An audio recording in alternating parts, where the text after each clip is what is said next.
Shalom, selamat pagi jemaat yang dikasihi Tuhan. Bersyukur kita pada pagi hari ini boleh beribadah kembali meskipun secara online. Oleh karena itu saya undang untuk jemaat bangkit berdiri dan dengarkanlah panggilan ibadah dari Mazmur 100.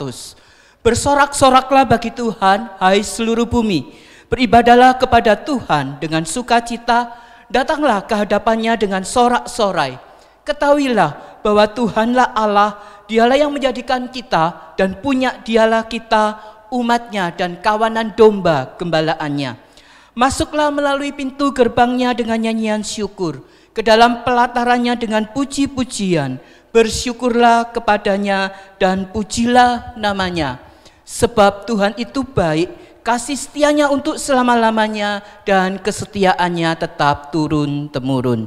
Mari kita bersaat teduh sejenak di hadapan Tuhan, kita menyiapkan hati kita untuk beribadah pada pagi hari ini.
Ibadah kita pada pagi hari ini, kita mulai dengan adanya pengakuan bahwa pertolongan kita datangnya dari Allah Bapa, pencipta langit dan bumi, dan yang tidak pernah meninggalkan hasil perbuatan tangannya.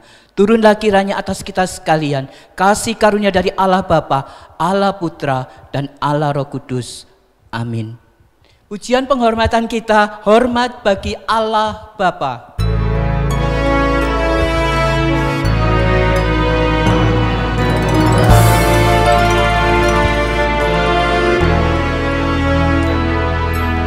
Hormat bagi Allah Bapa, hormat bagi anaknya, hormat bagi Roh penghibur ketiganya yang esa.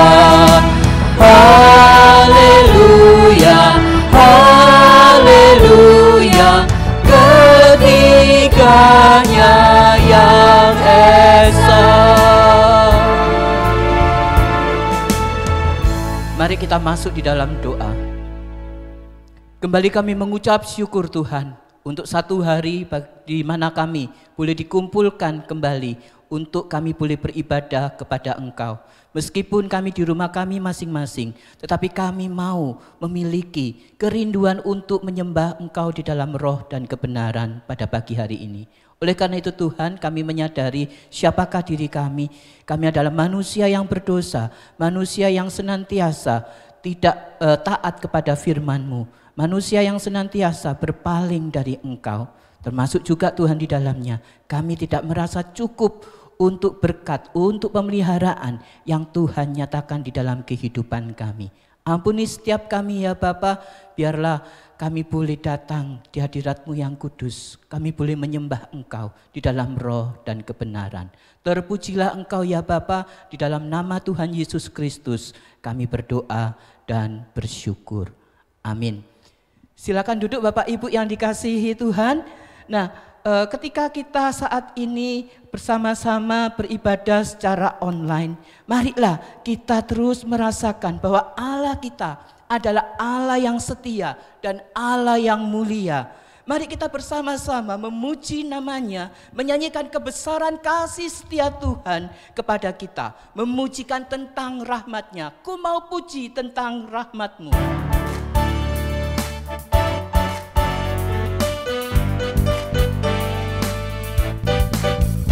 Ku mau puji tentang rahmat dan anugerah-Mu, ku puji, ku puji.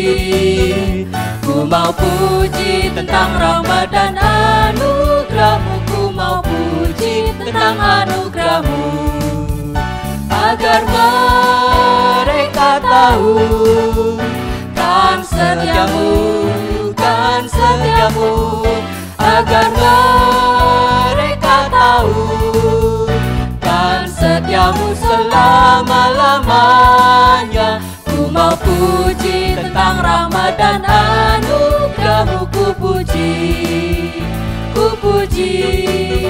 Ku mau puji tentang rahmat dan anugerah-Mu, ku mau puji tentang anugerah-Mu, ku mau puji, ku mau puji tentang rahmat dan anugerah-Mu, ku puji, ku puji. Ku mau puji tentang rahmat dan anugerah-Mu, ku mau puji tentang anugerah-Mu, agar mereka tahu kan setiamu, kan setiamu, agar mereka tahu kan setiamu selama-lamanya. Ku mau puji tentang rahmat dan anugerah-Mu, ku puji, ku puji. Ku mau puji tentang rahmat dan anugerah-Mu, ku mau puji tentang anugerah-Mu. Kecaplah dan lihatlah, kecaplah dan lihatlah, betapa baiknya Tuhan itu. Rasakan dan nikmati kasih setia Tuhan. Kecaplah dan lihatlah, betapa baiknya Tuhan itu. Betapa baiknya Tuhan itu. Rasakan dan nikmati kasih setia Tuhan. Syukur bagimu Tuhan, syukur bagimu Tuhan.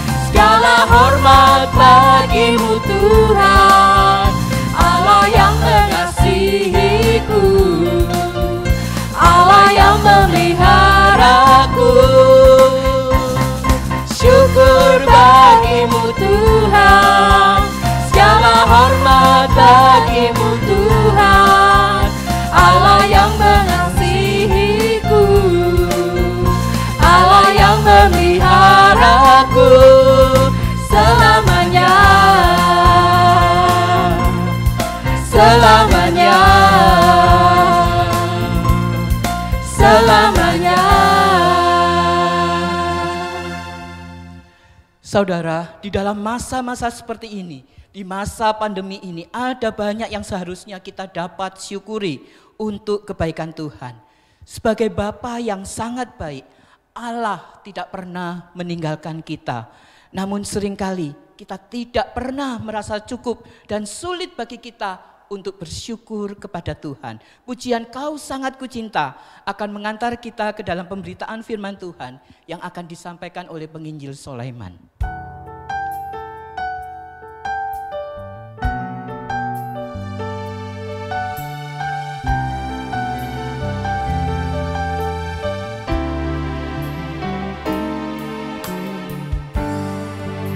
Bersyukur selalu bagi kasih-Mu di dalam hidupku.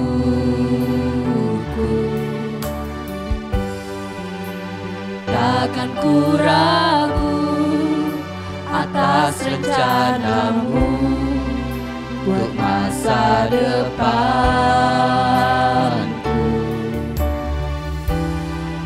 Sebagai Bapa yang baik,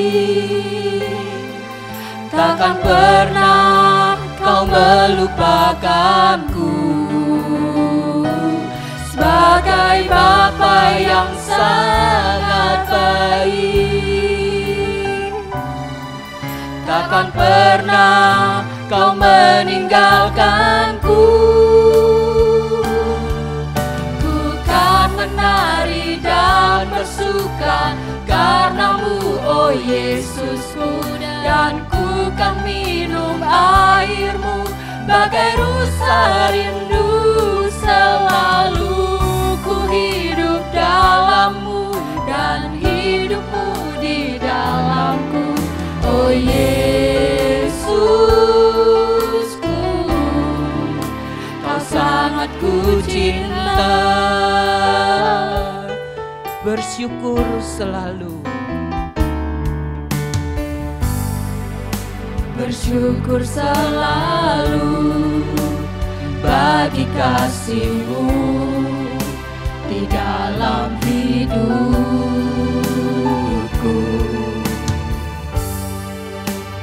Takkan ku ragu atas rencana-Mu buat masa depanku.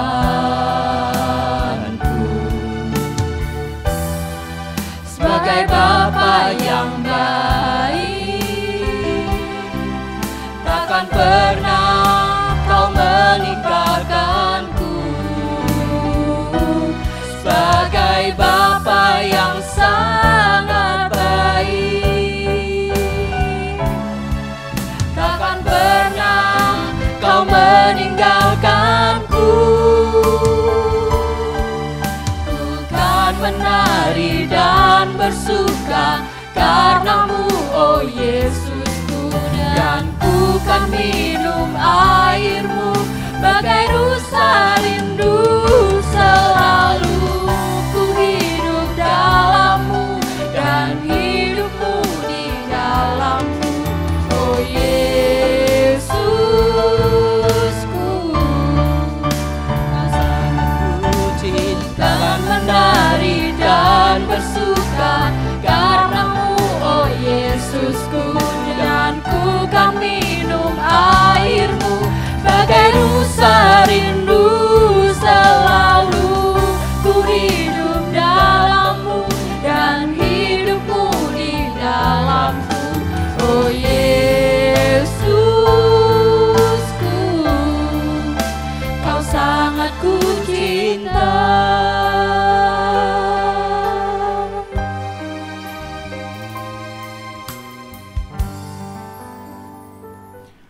Shalom, saudara yang kasih oleh Tuhan. Selamat pagi, selamat beribadah kembali di rumah Tuhan. Kita bersyukur jika Tuhan sudah menuntun kita dalam satu minggu yang sudah kita lewati, dan tidak terasa kita akan kembali untuk belajar kebenaran firman Tuhan. Karena itu mari saya mengundang saudara untuk tundukkan kepala, kita akan masuk di dalam doa.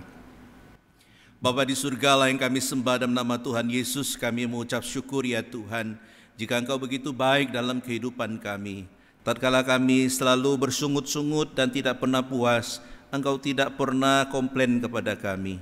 Tatkala kami mulai tidak setia, Engkau tetap setia kepada kami ya Tuhan.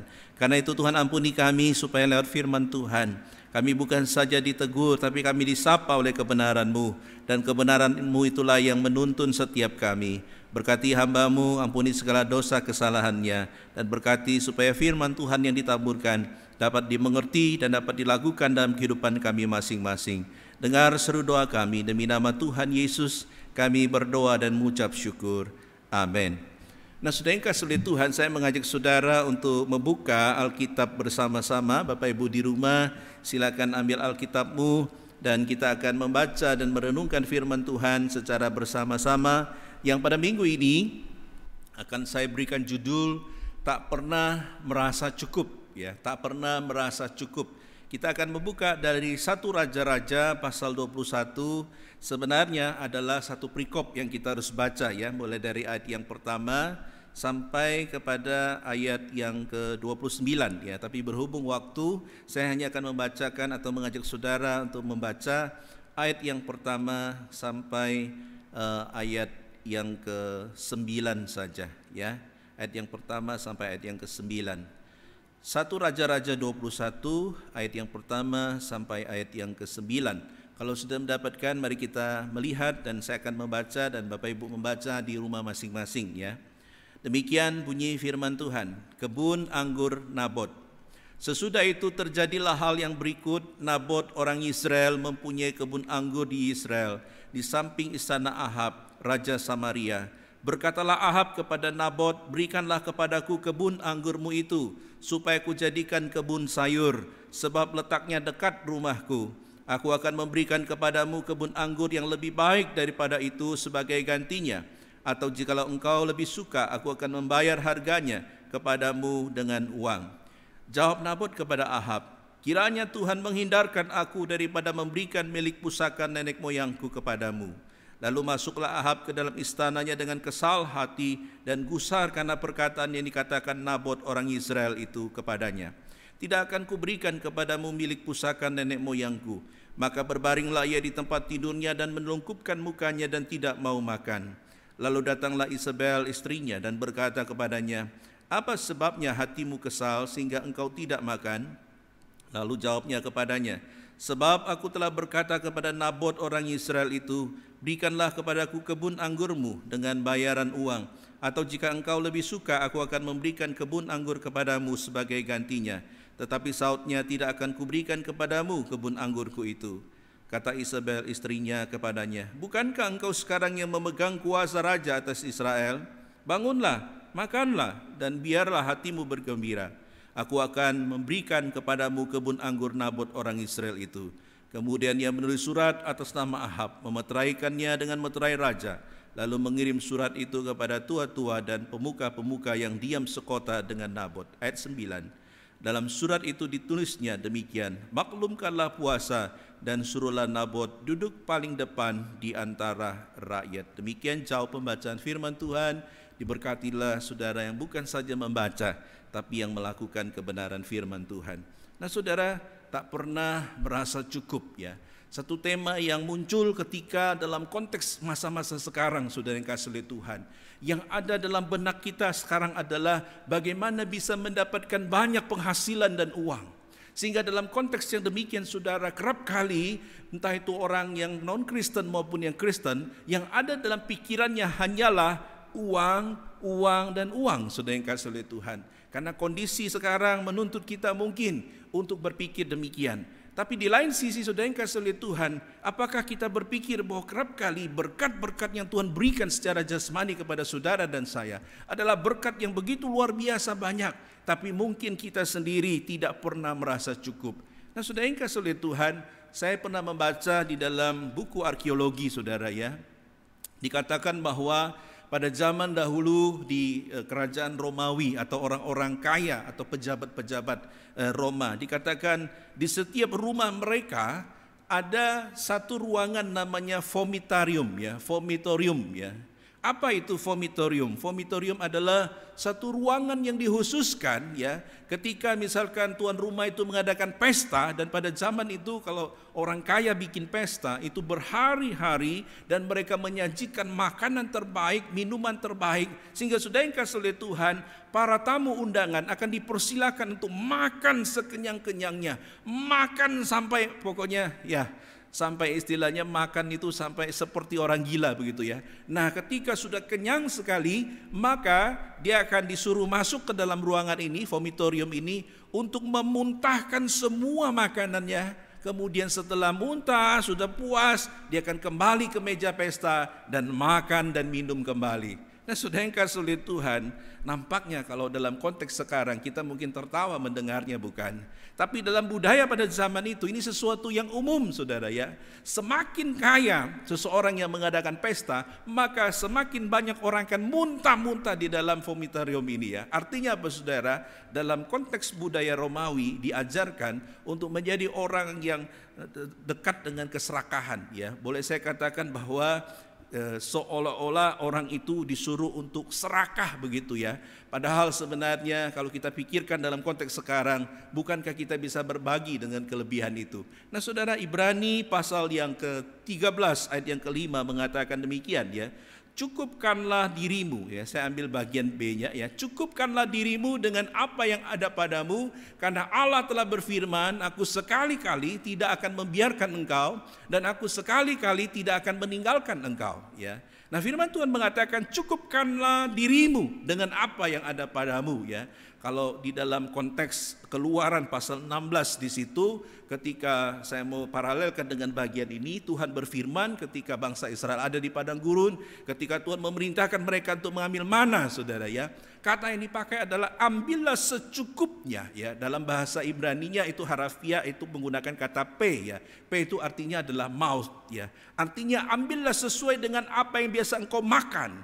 Ambillah secukupnya berdasarkan apa yang menjadi kebutuhanmu, saudara ya. Ini hampir sama maksudnya di sini adalah cukupkanlah dirimu dengan apa yang ada padamu. Artinya saudara yang kasih oleh Tuhan, apa yang ada padamu bukan yang tidak ada padamu ya. Yaitu berbicara mengenai kecukupan. Nah saudara yang kasih oleh Tuhan, kenapa? Karena di bagian selanjutnya dikatakan, aku sekali-kali tidak akan membiarkan engkau dan aku sekali-kali tidak akan meninggalkan engkau.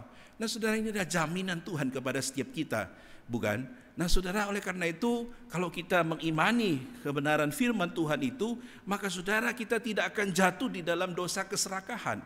Karena merasa tidak cukup itu bahasa lainnya adalah menjadi orang yang serakah, saudara ya. Orang yang serakah adalah orang yang selalu merasa tidak cukup dalam hidupnya. Berapapun yang dia terima selalu merasa kurang ya. Karena itu saudara, kita harus waspada supaya kita tidak jatuh di dalam dosa ini. Kalau saudara membaca buku mengenai 7 dosa yang 7 dosa maut begitu ya. Salah satu yang disebutkan di situ adalah glutoni atau kerakusan, saudara ya. Di mana orang itu tidak bisa mengontrol dirinya sehingga dia menjadi orang yang serakah dan rakus. Nah pada pagi hari ini saya ingin mengajak saudara untuk melihat satu tokoh yang kita sudah baca dalam Alkitab, yaitu Ahab, saudara ya. Siapakah Ahab? Ahab dikatakan adalah seorang raja, seorang yang mempunyai kedudukan, seorang yang kaya raya, seseorang yang memiliki hampir segalanya, saudara yang kasih oleh Tuhan. Dan bahkan juga Alkitab mencatat dia adalah seorang yang mempunyai seorang istri yang namanya Isabel ya. Nah kita tahu bahwa cerita Isabel ini not very good, saudara ya. Isabel adalah satu gambaran daripada seorang istri yang jahat, seorang istri yang licik, seorang istri yang penuh dengan trik dan intrik, saudara ya. Mungkin kalau itu dibuatkan Netflix ya, drama Korea, mungkin bisa 40 seri, saudara ya. Tapi saudara yang kasih oleh Tuhan, sesuai namanya Isabel ya, dia adalah seseorang yang menyebalkan ya. Tapi kita tidak akan fokus kepada Isabel, kita akan memfokuskan kepada suaminya, Raja Ahab. Nah saudara, Alkitab mencatat bahwa dalam bagian ini dia menginginkan ya, kalau sudah baca di dalam 1 Raja-Raja 21 ayat yang pertama, sesudah itu terjadilah hal yang berikut. Nabot orang Israel mempunyai kebun anggur di Israel di samping istana Ahab raja Samaria. Perhatikan ayat yang kedua. Berkatalah Ahab kepada Nabot, berikanlah kepadaku kebun anggurmu itu supaya aku jadikan kebun sayur, sebab letaknya dekat rumahku. Aku akan memberikan kepadamu kebun anggur yang lebih baik daripada itu sebagai gantinya. Atau jika engkau lebih suka, aku akan membayar harganya kepadamu dengan uang. Artinya sudah yang kasih oleh Tuhan, saya akan mengajak saudara melihat ada 2 ciri ya yang saya ambil dari Ahab ini adalah orang-orang yang disebut dengan orang yang tidak pernah merasa cukup atau serakah ya. Kalau saudara memperhatikan dalam bagian ini saudara ya, kita dapat menemukan bahwa Ahab ini adalah seorang yang sudah memiliki hampir segalanya, saudara ya. Dia mempunyai kedudukan sebagai seorang raja, dia mempunyai kekayaan, dia mempunyai segala sesuatunya. Tapi saudara yang kasih oleh Tuhan, dia masih belum pernah puas dengan apa yang dia miliki. Nah karena itu saudara yang kasih oleh Tuhan, orang yang demikian disebut sebagai orang yang rakus, orang yang serakah ya, orang yang tidak pernah bersyukur atau merasa cukup dengan apa yang dimiliki. Karena itu saudara, kita akan melihat apa yang menjadi ciri dalam dirinya ya, yang disebut sebagai orang yang tidak pernah merasa cukup ya. Yang pertama saudara, kalau saudara perhatikan dari yang kedua dikatakan, dalam bagian ini Alkitab mencatat, dia dikatakan punya kebun anggur yang lebih baik daripada Nabot. Kemudian dia mau mengubah kebun anggur itu menjadi kebun sayur. Ini turun derajat sebenarnya saudara ya. Karena kebun anggur adalah tanaman yang lebih high class begitu ya, dibanding dengan tanaman yang disebut dengan sayur itu, saudara ya. Sehingga dalam tradisi Yahudi yang namanya anggur itu mendapatkan tempat yang khusus, saudara, karena setiap event khusus mereka pasti menyajikan yang namanya anggur. Nah, saudara yang kasih oleh Tuhan, dalam bagian ini Ahab datang kepada Nabot lalu ingin menawarkan untuk membeli akan kebun anggurnya. Padahal saudara yang kasih oleh Tuhan, kalau sudah melihat dia sudah punya kebun yang lebih baik, dia sudah punya segalanya, tapi dia masih mau mengambil atau menghendaki kepunyaan daripada Nabot. Nah, saudara, ciri yang pertama kalau kita perhatikan adalah yang terdapat di dalam karakter Ahab ini adalah dia adalah seorang yang selalu tidak puas dengan apa yang dia miliki, saudara ya. Dia selalu merasa tidak puas dengan apa yang dia miliki. Kenapa, saudara yang kasih oleh Tuhan? Kalau kita lihat dalam konteks ini, mungkin saudara berkata, apa susahnya dia ya, seorang raja, harusnya kan dia bisa mengambil ya, langsung diambil begitu ya, menjadi miliknya. Nah, saudara, tidak semudah itu. Kalau saudara membaca di dalam Ulangan pasal 17 ayat 17 di situ ya, ada warning kepada semua raja-raja ya, ada aturan yang ditentukan sejak zaman dahulu ya, ketika Musa itu memberikan hukum ya, dikatakan bahwa emas dan perak pun janganlah ia kumpulkan terlalu banyak ya. Artinya seorang raja boleh kaya tapi tidak boleh kelewatan begitu ya. Kemudian saudara yang kasih oleh Tuhan, berarti seorang raja itu juga ada batasnya ya. Dan bukan itu saja, dikatakan dia tidak boleh semena-mena ya. 1 Samuel 10 ayat 25 adalah satu hukum yang dibuat ketika Samuel mengangkat Saul raja pertama ya untuk menjadi raja. Artinya ada satu ketentuan bahwa raja tidak boleh berbuat semena-mena ya. Dengan mengambil secara kasar itu berarti Ahab melanggar aturan ini, dan dia tahu, saudara yang kasih oleh Tuhan. Dan yang terjadi adalah dia mengadakan satu barter atau satu penawaran yang mungkin secara manusia sangat menarik ya. Kenapa? Karena anggurnya kebun daripada anggur Nabot ini mungkin karena sudah lama usianya ya, itu mau dibarter begitu dengan anggur yang lebih baik, yang mungkin lebih menghasilkan, atau kebun anggur yang lebih menghasilkan ya. Tapi saudara yang kasih oleh Tuhan, bukan itu masalahnya ya. Kalau sudah perhatikan di ayat yang ketiga, jawab Nabot kepada Ahab ya. Jadi Nabot itu menjawab tawaran daripada Ahab. Dia mengatakan demikian, kiranya Tuhan menghindarkan aku daripada memberikan milik pusaka nenek moyangku kepadamu ya. Wow, saudara, ketika saudara membaca ini berarti seorang raja memberikan tawaran yang menarik kepada dia, tapi jawabannya adalah kiranya Tuhan menghindarkan aku daripada memberikan milik pusaka nenek moyangku. Apa maksudnya, saudara yang kasih oleh Tuhan? Kalau saudara melihat di sini ada dua hal atau dua meaning yang paling penting, saudara ya. Kalau saudara perhatikan, kebun anggur Nabot ini adalah satu kebun anggur yang dia miliki hanya satu-satunya ya. Dan itu pun adalah warisan dari keluarganya ya. Jadi kalau dibandingkan dengan Raja Ahab punya banyak mungkin ya, kafling-kafling atau kebun-kebun yang lain. Tapi bagi Nabot dia hanya punya satu ini ya, the one and only, satu-satu ini ya. Dan yang menarik, fakta yang kedua kita dapat temukan adalah ini adalah warisan dari nenek moyangnya, yaitu ketika pertama kali bangsa Israel masuk ke tanah Kanaan, ke tanah perjanjian, dan di situ Allah membagi suku-suku itu ya, ke-12 suku itu dalam pembagian tanah-tanah di Israel, dan inilah jatahnya mereka. Nenek moyangnya mereka mendapatkan itu. Sehingga saudara yang kasih oleh Tuhan, ini tidak berbicara mengenai value ya, harga, tapi ini berbicara mengenai satu sentimental value ya, artinya satu nilai sentimental, sesuatu yang begitu berharga. Karena itu adalah warisan yang sangat penting yang nenek moyangnya terima langsung dari Tuhan dalam pembagian tanah di Israel. Nah, saudara yang kasih oleh Tuhan, mengapa hal ini penting? Karena inilah bagi bangsa Israel ya, khususnya orang Yahudi ya, tradisi itu sangat penting ya, meneruskan sesuatu yang sudah digariskan oleh nenek moyang, atau sesuatu apalagi diberikan oleh Yahweh kepada mereka, itu adalah sesuatu yang krusial ya. Nah, oleh karena itu saudara yang kasih oleh Tuhan, Nabot berkeras hati tidak mau membarter atau menjual daripada kebun anggurnya. Nah, saudara yang kasih oleh Tuhan, kalau kita bandingkan ya, bagaimana Ahab ya. Ahab dikatakan adalah seorang yang mempunyai banyak ya. Kenapa? Karena Alkitab mencatat dengan jelas ayat yang pertama, dia adalah seorang raja Samaria, saudara ya. Raja Samaria ya. Mungkin kapan-kapan kita akan bahas ini ya, tapi berhubung waktu saya tidak akan banyak bahas mengenai ini ya. Tapi kalau sudah membaca Raja Samaria, ini something wrong ya, satu yang berbeda begitu ya. Karena bukankah orang Yahudi dan orang Samaria itu tidak akur begitu ya.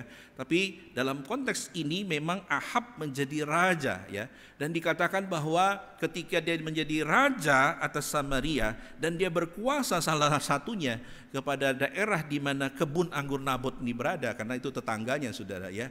Maka kalau saudara melihat satu fakta yang menarik adalah dia adalah seorang yang berkuasa dan seorang yang kaya raya ya. Kalau saudara ingat tadi pembandingannya ya, Nabot itu hanya itu yang dia miliki satu-satunya, dan yang kedua itu begitu sentimental. Kenapa? Karena itu adalah tanah yang diberikan Tuhan kepada nenek moyangnya. Nah saudara yang kasih oleh Tuhan, sementara si Ahab mempunyai banyak ya kebun-kebun yang lain karena dia seorang yang kaya raya ya. Nah saudara yang kasih oleh Tuhan, kita tahu meskipun dibatasi kuasanya ya, ada aturan-aturan sebagai seorang raja, tapi dia tetap adalah seorang yang kaya ya. Yang kedua, kita dapat menemukan bahwa dia sudah memiliki banyak. Buktinya apa? Dia katakan bahwa aku akan membarter dengan kebun yang lebih baik. Berarti apa saudara? Dengan kata lain, dia punya banyak cadangan kebun-kebun yang lain ya, sehingga dia mengatakan, kamu kasih, aku akan kasih yang lebih baik buat kamu. Nah saudara yang kasih oleh Tuhan, kalau kita melihat fakta ini, maka kita dapat menemukan bahwa apa saudara? Kalau di sini secara manusia, maka kita dapat melihat orang ini dia punya satu ambisi yang begitu besar saudara ya. Dia ingin sesuatu dan dia harus mendapatkannya. Nah saudara yang kasih oleh Tuhan, ini adalah gambaran kebanyakan manusia pada umumnya ya. Kalau ingin sesuatu, apapun caranya harus didapatkan begitu ya. Nah saudara yang kasih oleh Tuhan, dia sudah memiliki banyak ya, tapi dia mau lagi dan mau lagi saudara. Nah apa saudara yang kita dapat lihat dalam bagian ini ya? Kita dapat melihat bahwa ternyata meskipun dia sudah punya banyak, meskipun dia sudah punya segala sesuatu, Alkitab mencatat bahwa dia selalu merasa tidak puas dengan apa yang dia miliki ya. Dia menjadi orang yang serakah, dia menjadi orang yang apa saudara?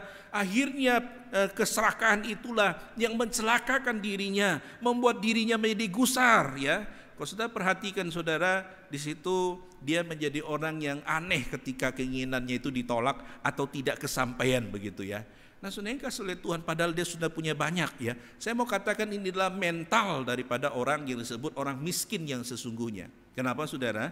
Karena mental orang miskin dikatakan adalah selalu kurang ya. Bukan puas dengan apa yang ada, tapi selalu merasa kurang. Ini sebenarnya mental miskin yang sesungguhnya. Berarti Ahab meskipun seorang raja, punya banyak harta kekayaan, punya kebun anggur di mana-mana, tapi dia adalah seorang yang bermental miskin saudara ya. Nah saudara, harusnya ini menjadi pelajaran bagi saudara dan saya. Apakah kita saat ini sudah bersyukur dengan apapun yang Tuhan berikan bagi saudara dan saya? Banyak kali kita tidak bersyukur dengan gaji yang kita terima tiap bulan. Banyak kali kita tidak bersyukur dengan penghasilan yang kita punya selama ini. Kita selalu membandingkan diri kita dengan orang lain, sehingga yang terjadi adalah kita selalu merasa kurang. Padahal sadarkah saudara ya, saya membaca ada satu berita ya, ini memang berita lama 2015, tapi ini bikin saya shock juga saudara ya. Kenapa? Karena di Haiti dikatakan ya, saking miskinnya orang, saking orang tidak punya makanan, apa yang mereka lakukan? Mereka mengambil lumpur dan mereka membuatnya menjadi biskuit cookies ya, artinya seperti biskuit begitu, dan itu dimakan saudara yang kasih oleh Tuhan. Kenapa? Daripada mati kelaparan, mereka makan lumpur, mereka makan tanah untuk bertahan hidup saudara yang kasih oleh Tuhan. Nah saudara, ini sesuatu yang berita yang menyayat hati saudara ya. Ini ibu-ibu ya ambil dari tanah liat lalu dibentuk ya seperti biskuit begitu, dijemur, kemudian itu langsung bisa dimakan ya. Nah saudara, jangan tanya saya rasanya seperti apa ya. Tentunya tidak enak sekali saudara. Tapi anak ini mengkonsumsi itu hampir tiap hari saudara ya. Memakannya seolah-olah itu begitu enak. Saudara, kenapa saya mengangkat berita ini? Saya mau katakan saudara, alangkah bersyukurnya kita saudara, ya. Di tengah segala apa yang kita terima selama ini, kita masih bisa makan sampai pada saat ini. Anak kita masih bisa sekolah meskipun daring di rumah, ya, secara online. Kita masih bisa beribadah meskipun via YouTube atau online. Kita masih mempunyai tubuh yang sehat, saudara yang kasih oleh Tuhan. Karena hampir tiap hari, hampir setiap minggu maksud saya mendapatkan kabar, ya, ada orang-orang yang kena yang namanya COVID-19, ya. Entah itu orang yang saya kenal maupun yang tidak kenal. Nah saudara dikasih oleh Tuhan, satu persatu mereka dipanggil oleh Tuhan, dan akhirnya kita merasa begitu kehilangan. Nah saudara, mengapa kita tidak menyadari hal ini, saudara yang kasih oleh Tuhan? Alangkah bersyukurnya kita, karena Tuhan sudah memberkati saudara dan saya. Lalu kenapa kita tidak menaikkan syukur kita di hadapan Tuhan? Apakah kita menjadi seperti Raja Ahab yang selalu merasa kurang, selalu tidak bersyukur untuk apa yang dimiliki, sehingga selalu merasa ingin tambah lagi, padahal Tuhan sudah begitu memberkati saudara dan saya. Saudara, orang Kristen tidak boleh seperti demikian, ya. Orang Kristen tidak boleh menjadi orang rakus. Tapi firman Tuhan mengajarkan kita, be thankful, bersyukur atau mengucap syukurlah senantiasa. Jadi orang yang selalu mengucap syukur untuk segala berkat yang Tuhan berikan, ya. Sebagai orang Kristen kita tidak boleh menjadi orang yang selalu sambat di hadapan Tuhan, selalu protes di hadapan Tuhan. Minggu lalu kita sudah belajar mengenai Habakuk, ya. Bagaimana Habakuk itu, dia menjadi orang yang tetap tegar di masa-masa yang sukar. Meskipun apa yang dia alami itu tidak mungkin secara manusia bagi dia untuk bangkit, tapi dia beria-ria, bersorak-sorai di dalam Tuhan. Nah saudara, itu berarti sebagai anak Tuhan, dalam kondisi apapun kita harus menaikkan syukur kita di hadapan Tuhan. Kenapa? Karena Tuhan sudah begitu memberkati saudara dan saya. Karena Tuhan sudah begitu baik dengan saudara dan saya. Karena itu sudah yang kasih oleh Tuhan, be thankful, ya. Jadi orang itu selalu mengucap syukur berapapun yang Tuhan berikan, ya. Jangan ketika kita terima gaji mungkin ada pemotongan, ya, dalam masa pandemik ini. Saya tahu bahwa mungkin kita mengalami kekurangan. Tapi saudara yang kasih oleh Tuhan, firman Tuhan katakan cukupkanlah dengan apa yang ada. Mengucap syukurlah. Ketika kita membaca bagaimana peristiwa 5 roti dan 2 ikan.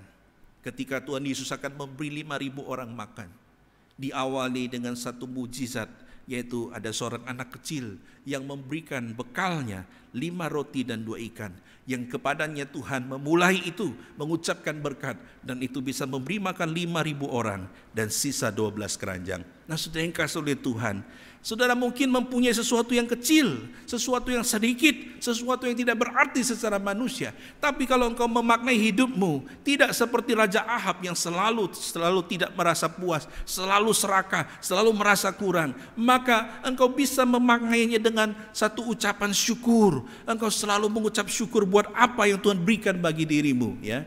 Saya masih ingat saudara, ketika satu kali saya pelayanan ke daerah pedalaman di Kalimantan Timur, saudara, ya.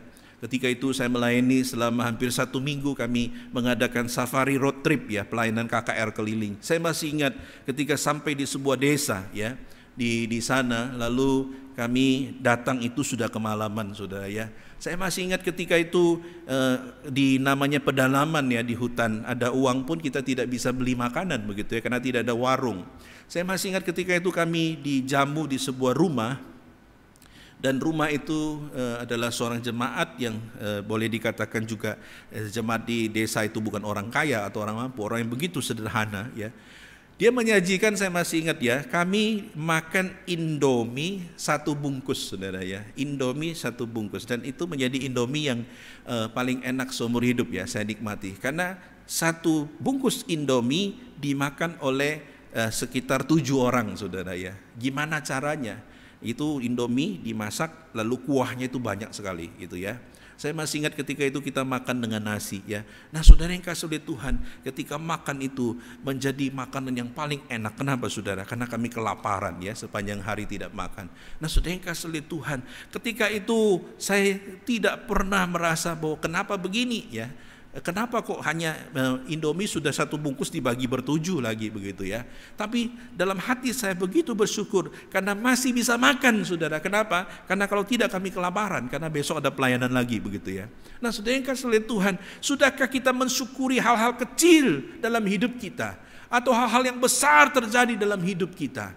Nah, karena itu saudara yang kasih oleh Tuhan, apa yang kau miliki ya, engkau syukuri ya. Jangan merasa tidak pernah cukup dengan apa yang kau miliki ya, atau tidak pernah merasa puas. Nah, saudara yang kasih oleh Tuhan, yang kedua, kita dapat belajar dari Raja Ahab ya, kesalahan-kesalahannya. Kenapa dia disebut sebagai orang yang tidak pernah merasa puas, atau orang yang disebut serakah. Di dalam ayat yang keempat, kalau sudah baca di situ, dikatakan demikian saudara ya, 21 ayat yang keempat. Lalu masuklah Ahab ke dalam istananya dengan kesal hati dan gusar karena perkataan yang dikatakan Nabot orang Israel itu kepadanya. Tidak akan kuberikan kepadamu milik pusaka nenek moyangku. Maka berbaringlah ia di tempat tidurnya dan melungkupkan mukanya dan tidak mau makan. Saudara, kalau baca kisah ini saya tertawa saudara ya. Kenapa? Karena orang ini seperti apa saudara ya?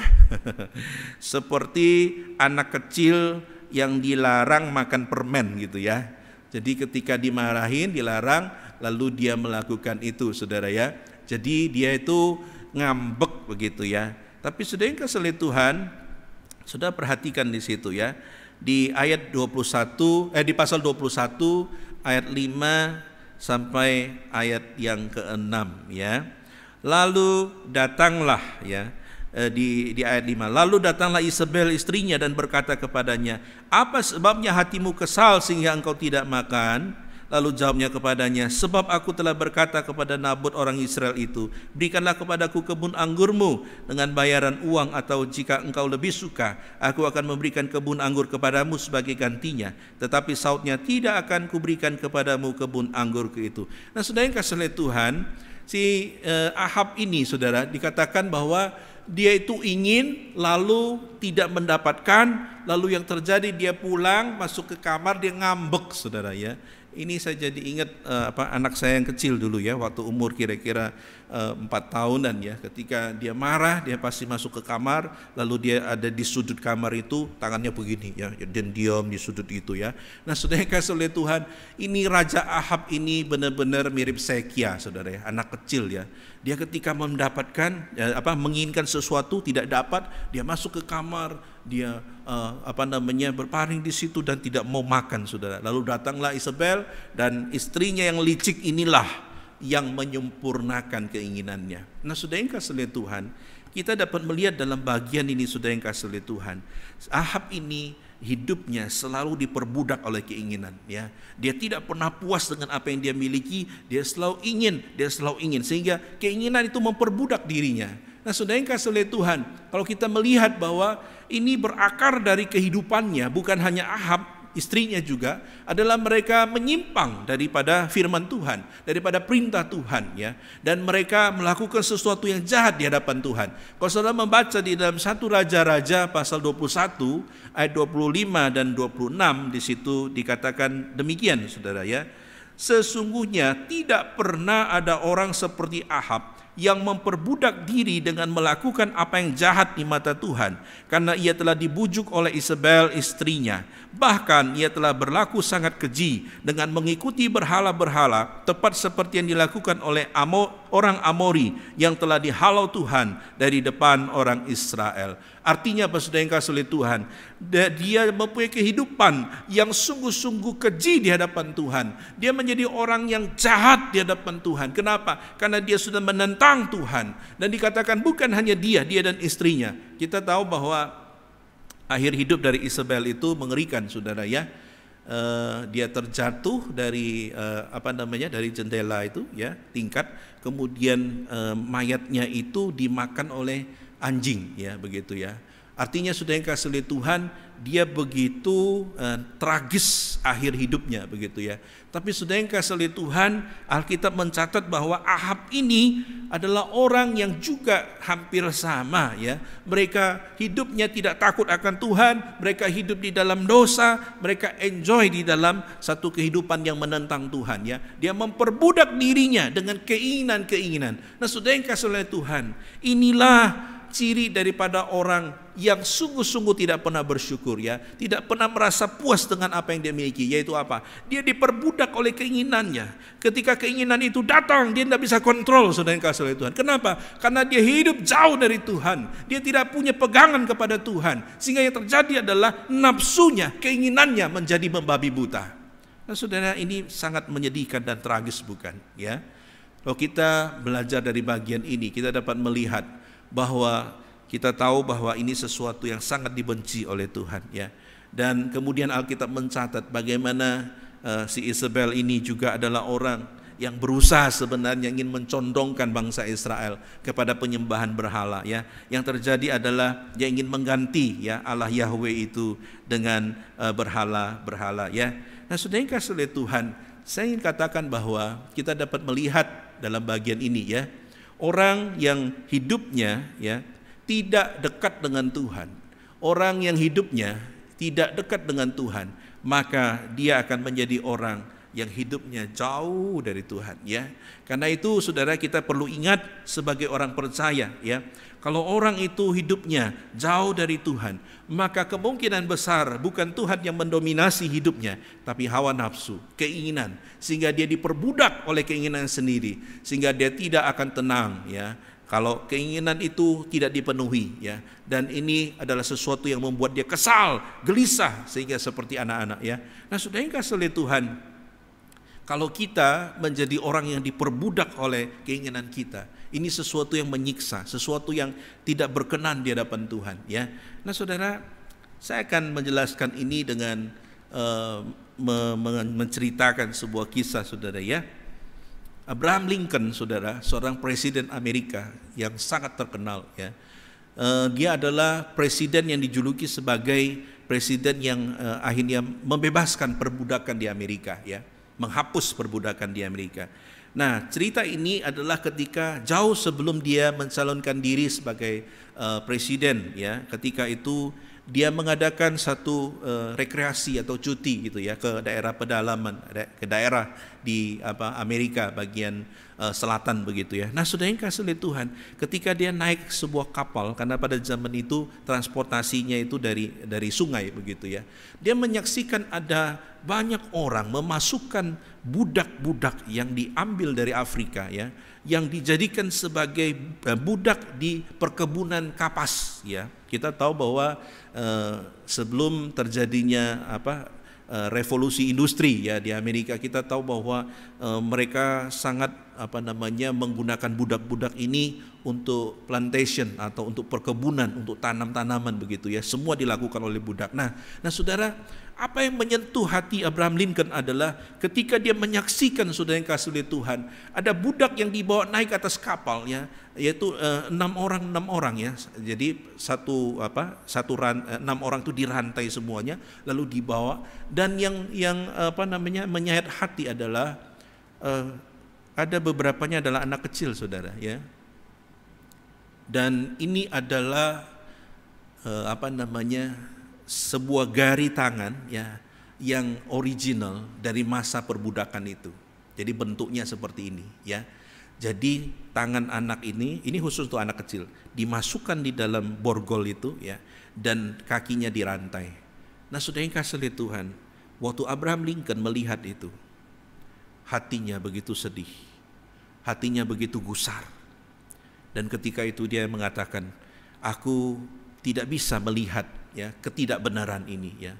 Aku tidak bisa melihat sesuatu yang tidak membuat hati nuraninya menjadi berontak, begitu, ya. Dan akhirnya ketika menjadi presiden, dia menghapuskan perbudakan.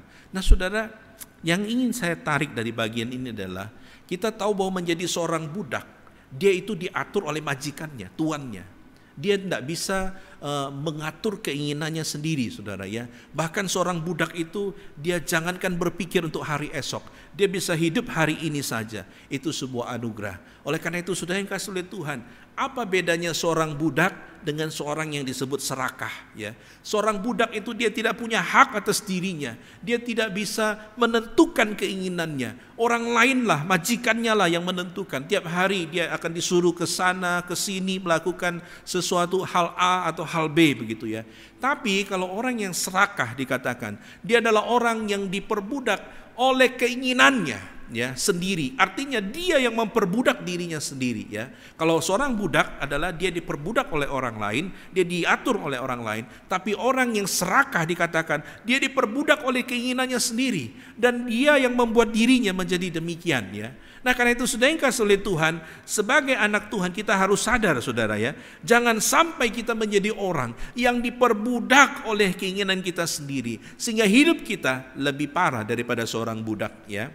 Mungkin kalau orang yang disebut budak ini, ya memang dia menjadi budak itu tidak enak ya. Tapi mungkin malam dia masih bisa tidur ya, ketika capek kerja seharian, meskipun besok dia tidak tahu apakah masih hidup apa tidak. Tapi seorang yang disebut orang yang serakah, orang yang tidak bisa mengucap syukur, orang yang selalu tidak puas dengan apa yang dia miliki, dia akan menjadi orang yang tidur pun susah, gelisah dia. Kenapa saudara? Karena keinginan itu mengganggu pikirannya, mengganggu hatinya, sehingga itu dia diperbudak oleh keinginannya. Dan itulah Ahab yang demikian saudara ya. Oleh karena itu saudara yang kasih oleh Tuhan, di akhir dari khotbah ini saya akan mengutip ya dari sebuah kutipan ya yang saya senang sekali. Dikatakan demikian ya, happiness will never come ya. Kebahagiaan tidak akan pernah datang ya. To those who don't appreciate, kepada orang yang tidak pernah menghargainya ya. What they already have, kepada orang yang tidak pernah menghargai apa yang sudah dia miliki ya. Kalau saya artikan secara bebas, kebahagiaan tidak akan pernah datang kepada orang-orang yang tidak menghargai apa yang selama ini sudah mereka miliki. Nah saudara, apa yang kau miliki sekarang ya, mungkin apa yang kau dapatkan tidak banyak, tapi kalau engkau menjalani itu dengan ucapan syukur, tidak seperti Ahab ya, menjadi orang yang puas dengan apa yang Tuhan berikan, bukan menjadi orang yang serakah. Saya yakin dan percaya, berapapun yang kau terima, engkau akan mengatakan thank you God ya, terima kasih Tuhan, karena Tuhan sudah begitu baik. Karena itu sudah yang kasih oleh Tuhan, jadilah sebagai orang yang selalu mengucap syukur, bukan menjadi orang yang tidak pernah merasa cukup untuk segala sesuatu yang Tuhan berikan bagi setiap kita. Saudara, kalaupun masa pandemik ini akan lebih panjang dari yang diperkirakan, kita akan bisa bertahan asal kita selalu bergantung kepada Tuhan dan selalu mengucap syukur buat berkat-berkat yang Tuhan berikan, mau besar mau kecil, itu semuanya kita terima dengan ucapan syukur. Maukah saudara? Mari kita berdoa. Bapa di surga, ampuni kami ya Tuhan, jika kami menjadi orang yang jarang bersyukur di hadapan Tuhan. Ampuni kami jika kami seperti Ahab, selalu diperbudak oleh keinginannya secara pribadi, sehingga kami yang harusnya hidup di dalam kemerdekaan, kami telah memperbudak dan membelenggu diri kami sendiri. Ampuni kami ya Tuhan jika selama ini dari mulut kami keluar hanya sambatan, protes kepada Tuhan dan bukan ucapan syukur. Ajar kami menjadi orang yang selalu mengucap syukur berapapun yang Tuhan berikan bagi kami, sehingga kami menjadi orang yang selalu puas dan dengan apa yang Tuhan berikan. Karena itu tolong kami ya Tuhan, supaya kami dapat melakukan kebenaran firman Tuhan, sehingga kami menjadi orang yang sungguh-sungguh memulai hari dengan ucapan syukur dan mengakhirinya juga dengan ucapan syukur. Berkati firman-Mu ya Tuhan, meteraikan, jadikan kami pelaku-pelaku firman yang setia. Demi nama Tuhan Yesus kami berdoa dan mengucap syukur. Amin. Selanjutnya Bapak Ibu, kita akan masuk di dalam doa-doa syafaat kita, dan saudara bisa tundukkan kepala kembali, kita akan masuk di dalam doa. Bapa di surga lah yang kami sembah dalam nama Tuhan Yesus, hamba berdoa menyerahkan Tuhan memberkati untuk setiap kami ya Bapa, sesuai dengan tema firman Tuhan pada hari ini. Hamba berdoa untuk setiap jemaat-Mu yang ada di rumah pada saat ini ya Tuhan. Ya Tuhan, mungkin dalam masa pandemik ini penghasilan mereka berkurang banyak, bahkan ada yang mengalami PHK ya Tuhan. Tuhan, secara manusia mungkin kami tidak mampu untuk memikirkan bagaimana caranya untuk menyelesaikan masalah ini, untuk menafkahi keluarga kami. Tapi hamba berdoa Tuhan, kiranya Engkau menyatakan kuasa-Mu kepada mereka ya Tuhan. Kami yakin dan percaya 5 roti dan 2 ikan itu akan terjadi. Kami yakin minyak dari seorang janda itu akan terjadi di dalam, mujizat itu akan terjadi di dalam kehidupan para jemaat-Mu. Biarlah Engkau memberkati semua kepala keluarga. Berikan mereka ketambahan di dalam menghadapi masa-masa susah ini ya Tuhan. Dan ajarlah setiap anggota keluarga untuk senantiasa mewarnai kehidupan mereka dengan ucapan syukur, sehingga itulah yang memberikan kemampuan dan kekuatan untuk bertahan. Dan kami berdoa menyerahkan juga ya Bapa untuk bangsa dan negara kami yang saat ini ya Tuhan sedang berada dalam masa-masa susah, masa-masa sulit ya Tuhan, di mana sebentar lagi akan ada pemilihan dari kepala-kepala daerah ya Tuhan. Kami berdoa bila Tuhan juga memberikan keamanan ya Tuhan. Kami berdoa bila Tuhan memberkati sehingga tidak terjadi satu penyakit COVID-19 yang semakin merebak ya Tuhan. Tapi kami berdoa bila Tuhan Engkau yang akan tutup bungkus ya Bapa. Dan kami berdoa bila Kau memberkati juga perekonomian bangsa dan negara kami. Meskipun dalam prediksi kuartal yang ketiga ini akan terjadi defisit dan minus ya Bapa. Namun kami beriman Tuhan, Engkau yang bisa membalikkan sejarah, Engkau yang bisa membalikkan kondisi, Engkau yang bisa memegang kendali atas ekonomi, sehingga yang terjadi adalah Tuhan yang akan memelihara, Tuhan yang akan memberkati bangsa kami. Terpujilah nama-Mu ya Bapa. Mungkin pada saat ini di rumah kami masing-masing ada orang yang sedang terbaring sakit. Hamba berdoa di dalam nama Tuhan Yesus, biar Engkau menyatakan kuasa-Mu ya Tuhan. Di dalam nama Tuhan Yesus Engkau jamah dan sembuhkan ya Tuhan. Dan Tuhan memberikan kelegaan, dan Tuhan memberikan kesembuhan. Sebagaimana Engkau mencelikkan mata orang buta, Engkau membangkitkan orang yang bahkan yang sudah membusuk dan mati. Dan Engkau yang akan bekerja meneduhkan angin badai dan memberikan damai sejahtera. Terpujilah nama-Mu ya Bapa. Inilah doa syafaat kami yang kami serahkan dalam tangan Tuhan. Demi nama Tuhan Yesus kami berdoa dan mengucap syukur. Haleluya. Amin.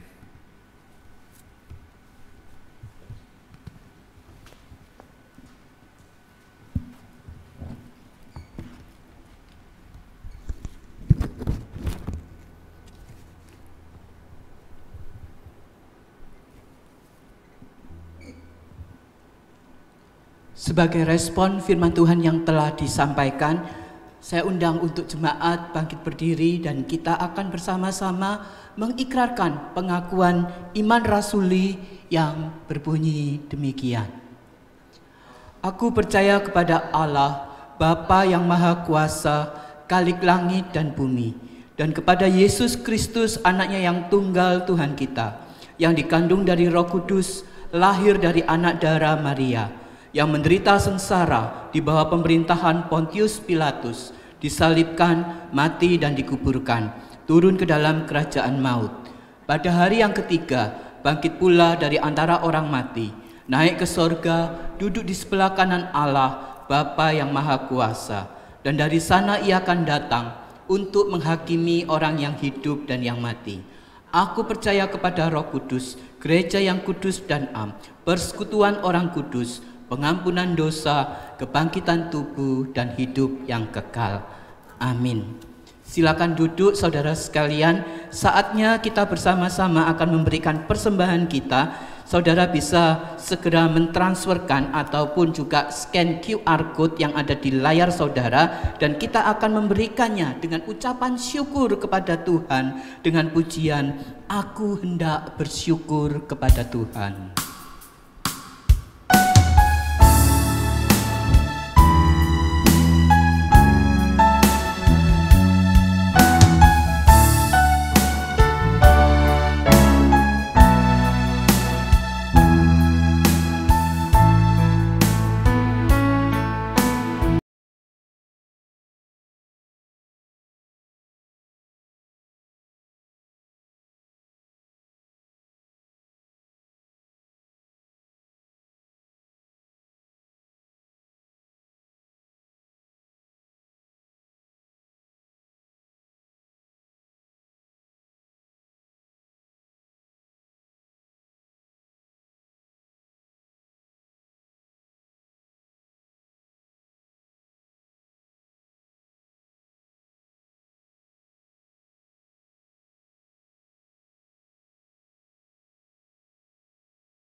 Kita ulangi bersama, aku hendak bersyukur. Aku hendak bersyukur pada Tuhan karena keadilan-Nya, dan bermasmur bagi nama Tuhan yang maha tinggi. Ya Tuhan, Tuhan kami, betapa mulianya nama-Mu, Tuhan kami, dimuliakan atas seluruh bumi. Ya Tuhan, Tuhan kami. Ya Tuhan, Tuhan kami, betapa mulianya nama-Mu, Tuhan kami, dimuliakan, dimuliakan, dimuliakan atas seluruh bumi. Mari kita berdoa, kita serahkan persembahan kita kepada Tuhan. Bapa di surga, kembali kami mau menyerahkan untuk persembahan kami kepada Engkau. Ajarkan pada setiap kami ya Bapa, agar kami boleh senantiasa merasa cukup, merasa puas dengan segala berkat yang telah Tuhan berikan bagi kami, baik berkat jasmani maupun berkat secara rohani. Kami mau mengucap syukur itu dan kami telah mempersembahkannya kepada Engkau. Kiranya Engkau mau ya Bapa untuk menguduskan, untuk memakai persembahan kami sebagai persembahan yang hidup, yang kudus dan yang berkenan di hadapan-Mu. Terpujilah Engkau ya Bapa, di dalam nama Tuhan Yesus Kristus kami berdoa dan bersyukur. Amin. Segala pujian, hormat dan kemuliaan kita kembalikan kepada Bapa di sorga. Doksologi kemudian doa berkat akan disampaikan oleh penginjil Sulaiman.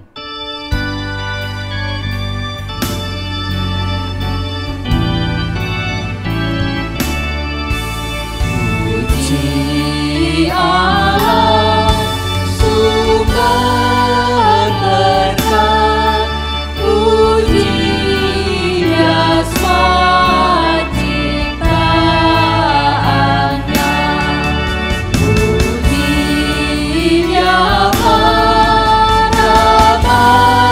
malaikat, Bapa, Putra, dan Roh Kudus.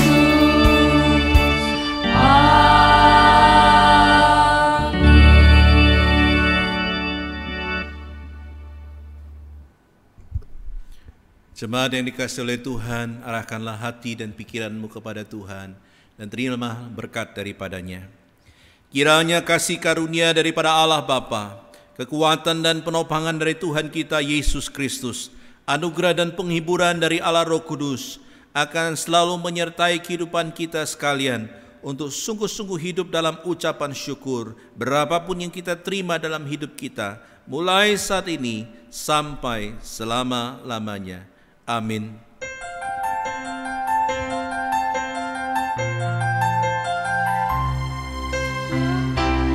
Tuhan melindungi kau, Tuhan memberkati kau, kiranya wajah-Nya menyinari kau,